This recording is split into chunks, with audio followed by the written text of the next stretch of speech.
Hello and welcome to All Stats Out We, a podcast in which Leeds fans cast their combined eye over goings-on at Elland Road, giving scrutiny to the underlying statistics and tactical footings at work at Leeds United. I'm Martin Riley and I'm joined today by Dan Holdsworth. Dan, how are you doing, mate? I'm not too bad, mate, not too bad. Super busy at work, but, otherwise pretty good. How about you?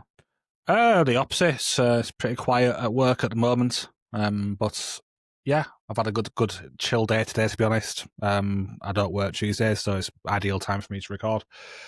I've done some cooking. I've had a lovely chili con carne, homemade one, which was really, really good. Nice and spicy. Nice. And yeah, how about you? Have you had your tea yet? I have. I did some little roast potatoes with herbs. Sort of little, and I had some really, really posh high-end fish fingers. Wow. Yeah. Really posh. They're just like quite big, probably like twice the size of normal, or more, probably 3-4 times the size of a normal fish finger. So, cool. Fish fillet. Yeah, they're good. Sounds good. Sounds good. Yeah. Healthy tea. Got to look after yourself when you get to your age, don't you? Well, roast potatoes. Not exactly that healthy, are they? No, I'm joking, mate. I'm joking. I'm not even that far behind you, to be totally honest. But anyway, we're not here to talk about food, although we always do. We're here today to discuss Unai Emery's Aston Villa. Once again, we did reach out to multiple different Aston Villa fans, but we had no luck. Neither of the ones that we send a message to replied, which is quite rude, but there we have it. But me and Dan will do the best that we can to prepare you for what the villains have for us. So just to fill people in, if they have been not paying attention to the Premier League for the past few years, last time we faced Aston Villa, they were managed by Unai Emery, and they still are, like I mentioned before. Emery is the Premier League's fifth longest serving manager, been in charge since November 2022. And they've gone from strength to strength under the Spaniard.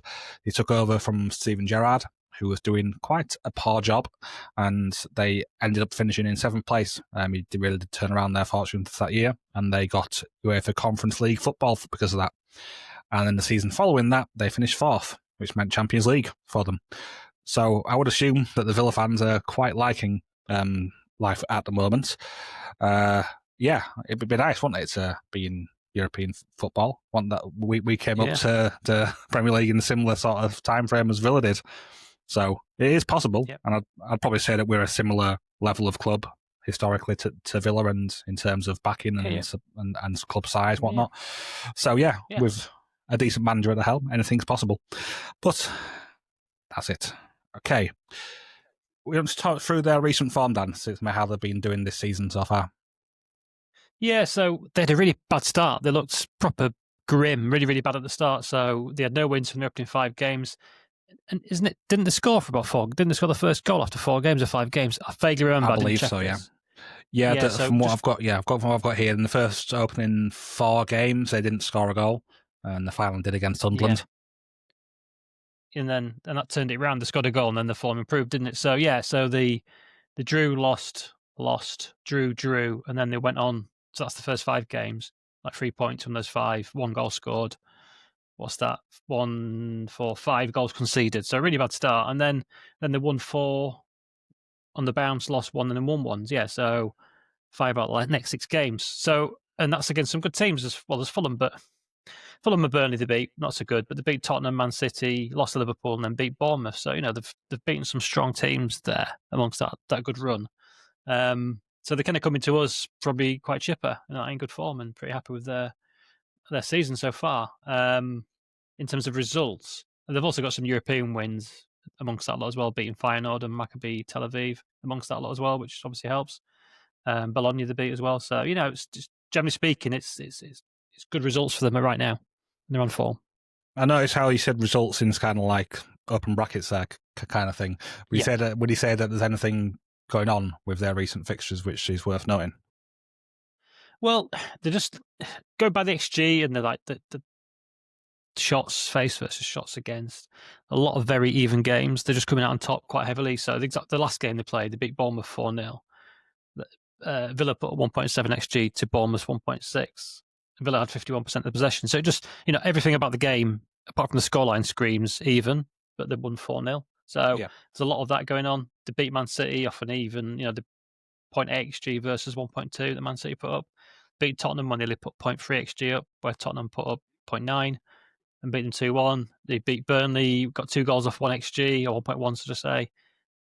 Beat Fulham 3-1 off 1.1 xG for versus 1.1 xG against. They're just coming out with variance in a lot of what appear to be quite tight games. So there are. An interesting thing is, are they doing something really well and being clinical? Is it sustainable, or is it going to flip back? They just seem very mid on those numbers, don't they? Essentially, is what I'm getting at. Yeah, we'll dive into the underlyings a bit more later on, but yeah, the recent games have maybe flattered them a bit, I'd say. Just like you say, just looking at those numbers from these recent games, it's obviously disingenuous to use single game XG at the best of times, but we'll look into the numbers a bit further later. But just want to go over what they've done in terms of transfers over this summer. So they've not brought in a whole lot this summer, so the main sign that they've made is Evan Gassand from Nice for 38 million euros, and I think a backup keeper, Marco Abizo from Stade Bressois, and Victor Lindelof on a free, Harvey Elliott on loan, Jadon Sancho on loan. So not a whole lot of business incoming, but I think they have spent a lot over the past couple of years, so they probably had to definitely rein things in a bit there. And then in the outgoings, they brought in 45 million for Jacob Ramsey, 4 million for Kane Kessler-Hayden, Leon Bailey went out on loan, Enzo Baranecchia went on loan, Moreno, Coutinho, Dendoncker and Alson all left on free transfers. So nothing really major. I'd say they're after the one big outgoing and one big incoming. So yeah, they've pretty much been pretty steady. I do know that Harvey Elliott hasn't played a whole lot for them. There's some issues there, isn't there, with him? There is, I'm not sure what's going on, but he's not getting picked. He's not fancied, is he? I think it's worth pointing out that they sold last January. They sold a good striker, didn't they, to Saudi Arabia for a lot of money. And the guy's name escapes me. I'm just looking now. Really good striker. I remember. I can't. I've been out of touch in the Premier League. I think I know who you mean, but I can't think of his name either. Jean Duran. Yes. I think he's Colombian. Yeah, he went to. It says here 77 million euros to Saudi Arabia. That was back in Jan. So obviously that a big sale, didn't they? And they sold Moussa Diaby, I think, around the same time for 60 million. So they have sold quite a lot of players. Yeah.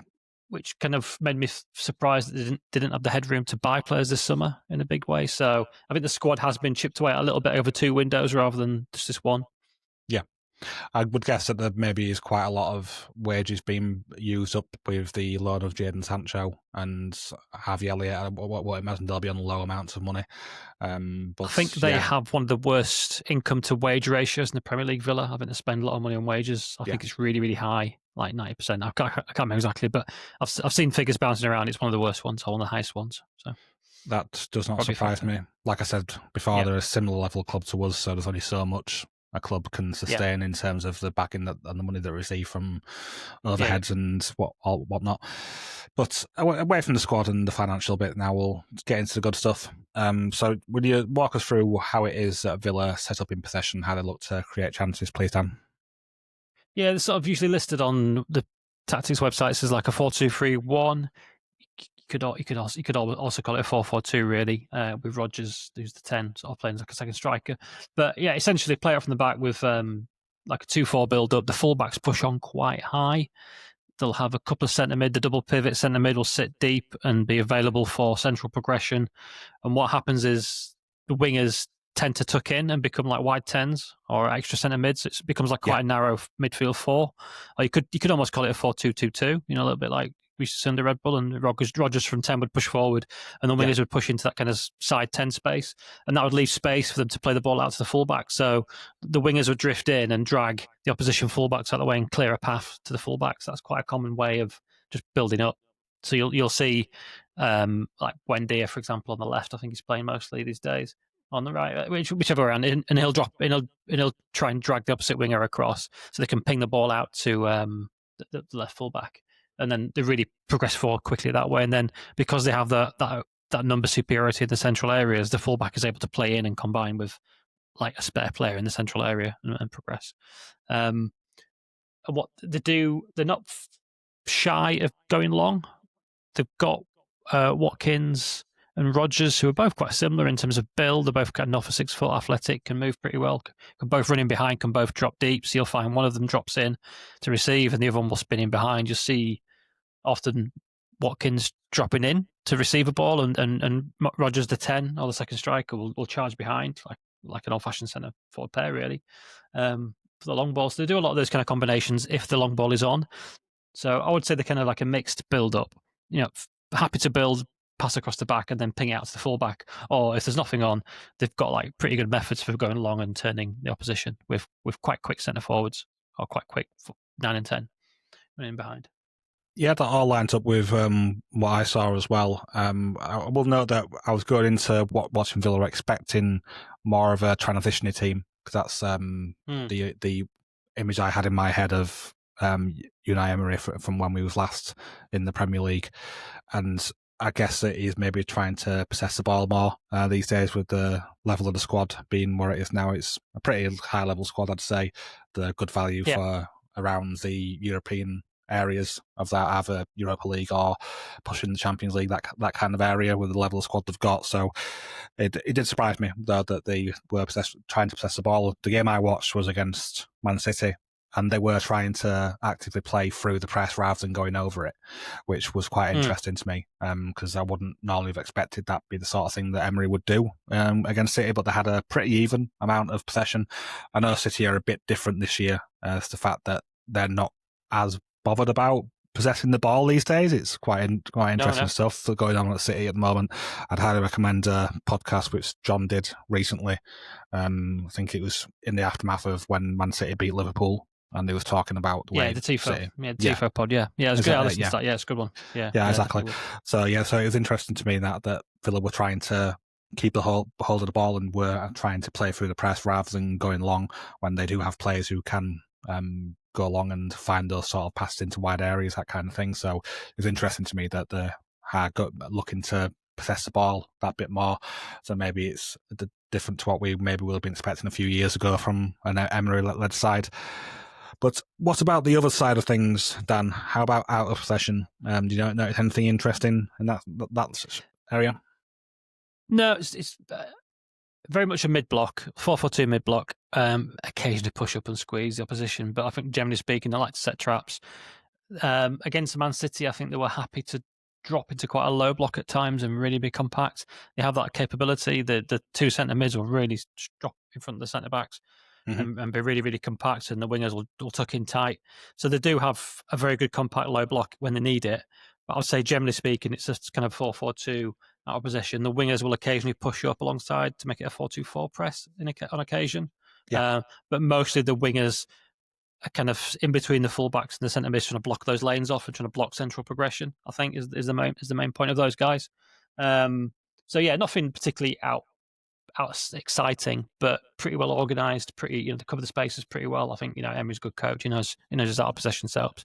It's not necessarily a big high pressing, aggressive and energetic sort of coach, really, and Emery. But I think occasionally they will have pressing triggers that they'll jump on us to try and go at. I think there'll be occasional. They'll maybe spot something in our defence, and maybe that'll trigger them to push high. And occasionally, like I say, the wingers will push on and make a front four in the press, but not too often. I think mostly they'll look to let us have the ball, I would think. It will wonders me, because if they've watched our recent games, especially the one against Brighton, they may look to be a bit more aggressive than normal. We've seen the difficulty that caused us in that game. So I wonder if that is something that they could look to do here. But I do agree with what you say, mostly that they are a mid-block side. The only I would argue, just because that was an away game, there's definitely a difference with Leeds home and away. True.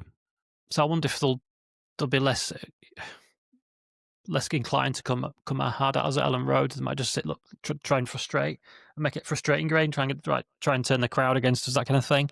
I don't know. I'm just speculating. So I just wonder if teams might be a little bit more cautious. Like at Villa Park, they might get aggressive and get onto us and stuff. But I think maybe away it could be a bit more cautious. Potentially. So I guess that is something which could go either way, but historically, I think Emery is one who does prefer to be in the mid-block rather than a full aggressive high press. So I would expect he will leave us some space in deep areas and maybe look to win it in over the halfway line potentially.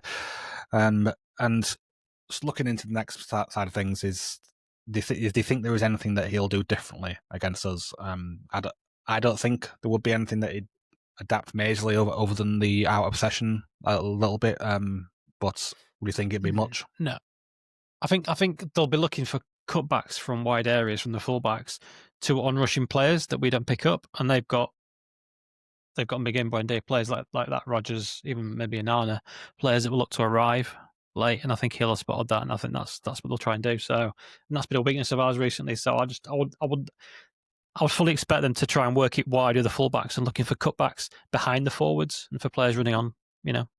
That's what I think. That would make sense to me as well. And it's if we can spot these issues with players getting that sort of space, rushing in from deep, then Premier League analysts definitely will pick it up as well. So would not surprise me if that is targeted. So just we didn't cover it earlier, but the Villa players who you rate the most and who you think are most likely to cause problems for us. I really like the two. I mean, the centre mids, Kamara and Onana, I think they're a real handful. I think they're really good kind of double pivot, really loads of defensive strength, progress the ball nicely. I mean, they're almost like ideal Emery players, aren't they? So I think with the support of Buendia and McGinn, who are almost like extra centre mids, I think their central area is going to be quite strong. And I think it might be a hard game for our centre mid. I mean, our centre mid is generally pretty strong, and we look to sort of dominate teams. It might be a harder job for us. And I worry about us being a little bit overpowered or outnumbered in midfield. So I wonder if like McGinn or Buendia might find themselves spare and in space quite often, being the extra guy, the fourth guy against our three. So I can see both McGinn and Buendia just, arriving late and being those difference makers in this game. No, definitely. That's the sort of areas that I was looking at where they've got the most strength. I definitely agree with what you're saying about Kamara and Onana. It's a very solid midfield pair. In all areas, really, they don't really have a whole lot of weaknesses. Pretty press resistance, can pass the ball at decent ranges, good defensively. They've got a good amount of physicality as well. So that's definitely a tough midfield to overpower.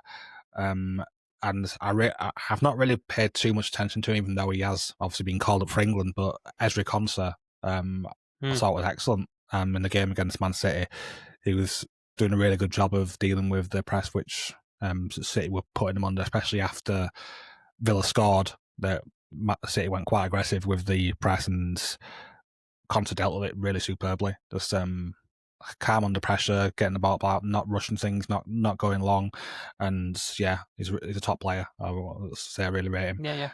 And obviously we don't need to speak about the quality of Watkins and Rodgers and Buendia as well as a player who I've loved for quite a while. I knew it was a bit pie in the eye that we would try to sign him this year. He's too good for our level of squad, I think.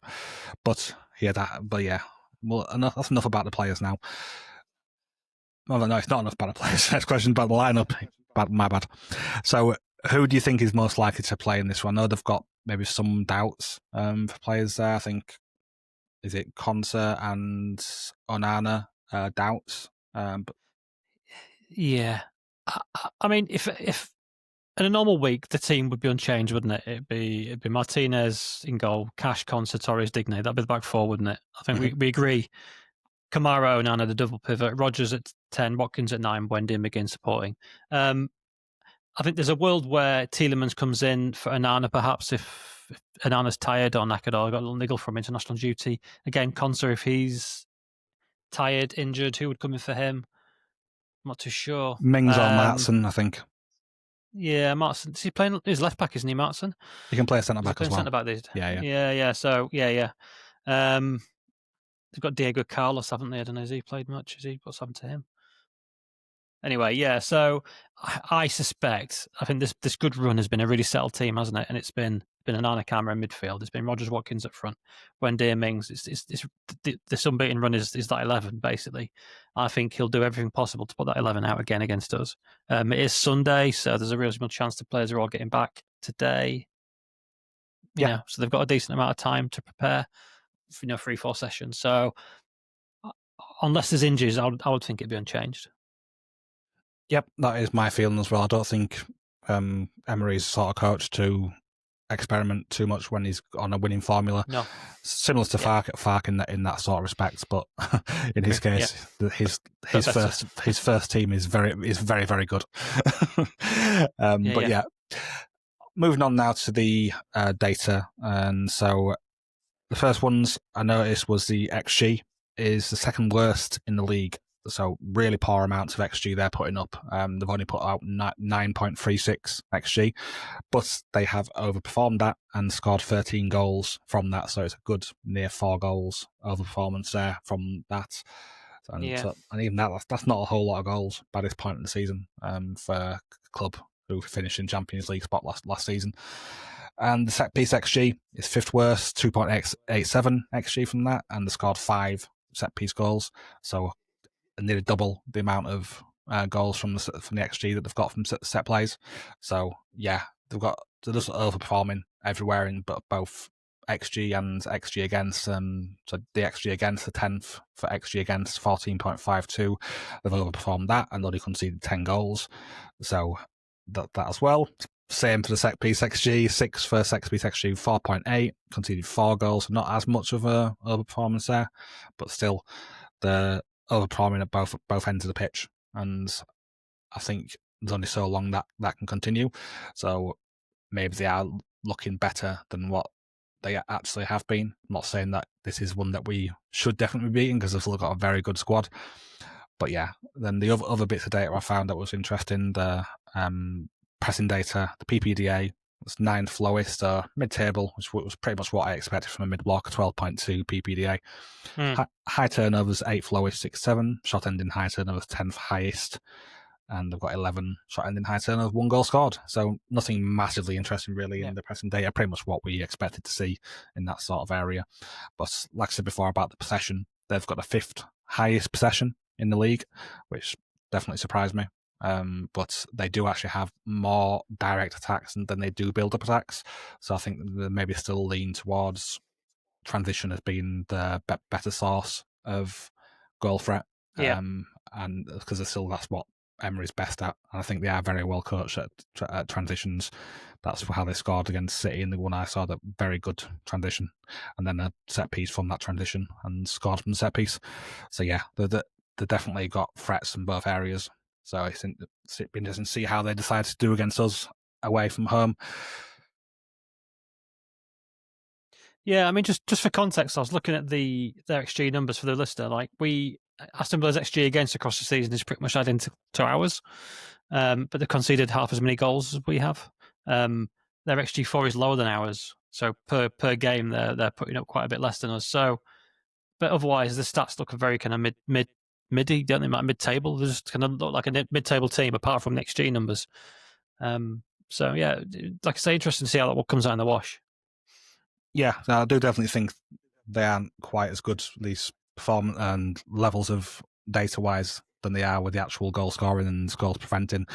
But when you do have a World Cup winning goalkeeper, you are going to probably do quite good at stopping the goals, and they've got Watkins up front who can generally overperform his XG. So having the sort of squads, Rodgers, you can do it, and Rodgers as well. They're all finishers. Yeah, McGinn's a good finisher. McGinn's a real good finisher. He is, yeah. I think he's an underrated player is McGinn, and I agree. Yeah. He's pretty much Unai Emery's child by this point. I think he absolutely loves him. Yeah, he's got that weird running style, hasn't he? He's running like he's just got off a helicopter. He's great, and he's a bit of a legend for the Scotland side as well. They'll love him as well. Anyway, we'll go away for a bit for a break, and we're back with the Leeds part of the analysis shortly.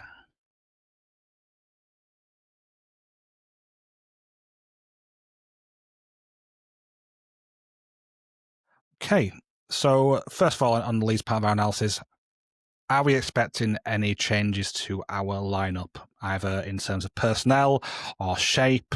I did speculate on the last review that we could look to do a back three system. Do you think that's something that we could likely see in this game? I'm not getting the vibes that Fark's up for changing at the moment. I know he used a 3-5-2 at Norwich in the end days, and it kind of feels a little bit like end days for him at the moment, doesn't it? Mm-hmm. So it wouldn't be a total shock, but I just don't get the vibe that he's thinking 3-5-2. Like, I came away from that podcast where we talked about that, and I came away thinking, yeah, that's a good idea. Actually, I think that would work for us. I think there's some upsides in that. Certainly in the big, tough away games, maybe not this one. So my view is we will probably 4-3-3 again, quite similar. The only thing I can think of is that it might go for the more like Tanaka and Struijk being a home game, expecting more of the ball. He might potentially bring the more football-y players in, if that makes sense, the more technical players in, over Biol and maybe Longstaff or Stack, whichever one he decides to drop. That's the only thing I think he'll change. And then it's just injuries, isn't it? It's just Calvert-Lewin, how fit is he? There's that, but he has had some good time to recover, so fingers crossed. He is all right, and the players who were on international duty have all got through that all right as well. And we do have... didn't Goodmanson get a crack on his head? Didn't he have concussion? But he then played the next game, so I presume he's all right. Yeah, so I think he's all right. Yeah, I think he did. What was it? I don't even think it was when he was playing. Was it in training that he had an issue? I think. He played the game, so he must have been through the protocols. So I presume he's fine. Yeah, hopefully so, because we could not do without. We need him. Yeah, he's one of our very few players who have been doing well recently, despite us being poor. We do need him available. I do agree with what you said about the formation. I would like to see it too, but I don't think this game is where Farke will do that. I think he's probably more likely to do it in the games against the bigger sides coming soon. And I really hope he does do it for those ones. Because with where we're trying to play at the moment, if he continues trying to play out from the back and doing the kind of things that he's known for, then it's going to be curtains for him. And I really do hope that he does wake up and tries to change things up a bit, because we have seen what we can do when we do go a bit longer, even if that was forced on us against Bournemouth. But speaking of this game in particular, do you think there's any players who will cause Villa problems? Any areas where you think we've got a positive matchup? Well, I was just thinking about their build-up, when they try and play quite direct out to the fullbacks who are quite high. I wonder if we can engineer a situation where we can steal the ball and really go direct from those situations. So our wingers could be quite effective in this game. Could if Dan James comes in, for argument's sake, could a quick turnover and then a ball at the top for Dan James to chase down behind the fullback, behind Lucas Digne, who's not the quickest in the world, fullback in the world. Is that something that could happen? Okafor, I think he's pretty much our best attacker at the moment. I think he's quite good at winning the ball and when winning the ball in transitional moments, being direct and running at people. Again, I could see him giving Matty Cash a hard game if he can get in behind Matty Cash. So I hope Farke has a really good mid-block plan to nick the ball off Villa when they kind of progress, and then with them set to kind of spring into a quick transition from that kind of mid-block position rather than a high press. If that makes sense. So I think our wide, quick players could cause them some trouble.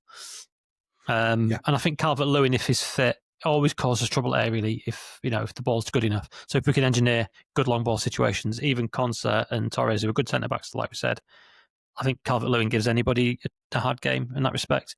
So again, if we are able to go along, if we can get players around Calvert-Lewin to pick up the scraps, that could be another fruitful area. Even though, having said that, their centre mid, Nana and who's the other guy? Kamara, that's it. Save me out there. They generally would be quite good at picking up the scraps in midfield, but I think there will be some chances from longer balls if Calvert-Lewin plays. So I agree totally, and that is something which I noticed which Man City were causing problems to Villa in the game was the fullbacks were springing quickly onto the wide players when they were looking to progress, in wide areas. Sometimes Villa got around it, but also over times City won the ball because of it. So I would definitely be targeting that sort of area out possession wise to try to, because I think that's one of the good things that we have done this season is these high turnovers. So even if it's not through a coordinated high press, I don't think that's what we've been doing this season mostly, outside of the odd game. But we have been doing a good job of winning it around the halfway line. So the bare minimum requirement to call it a high turnover.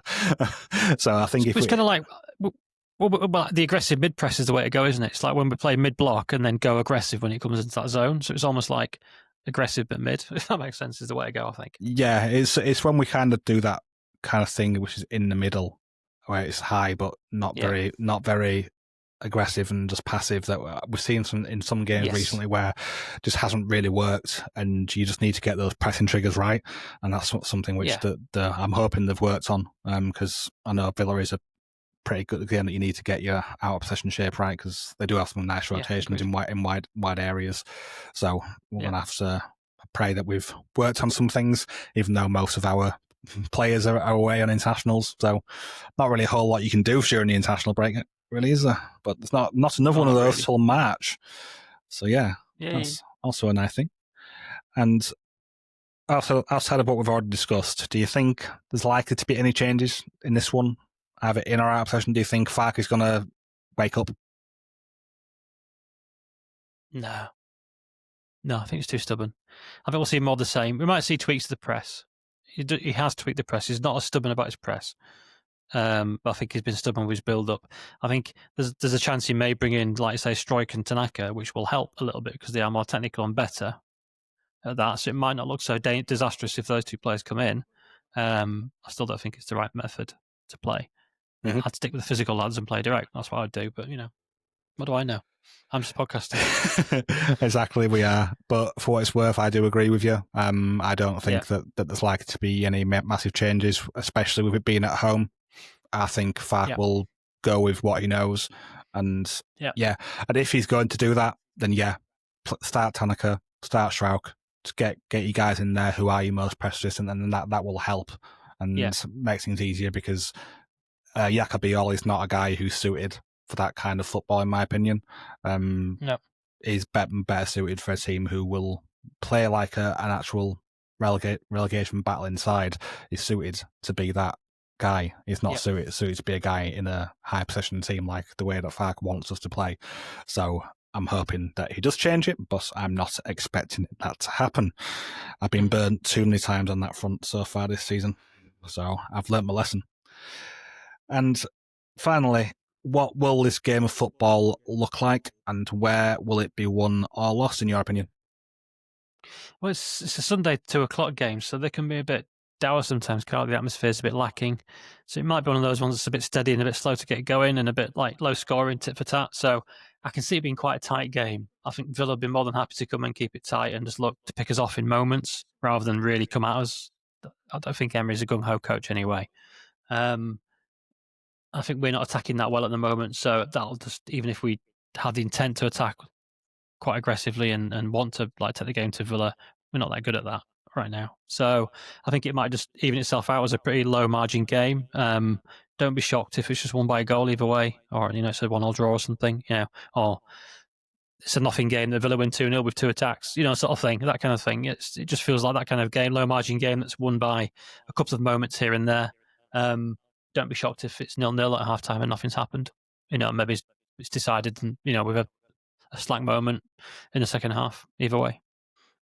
So to summarise, there, you think it's going to be whoever takes their moments to score will win. I would say so. Basically, yeah. I would say so. Yeah, I would say so.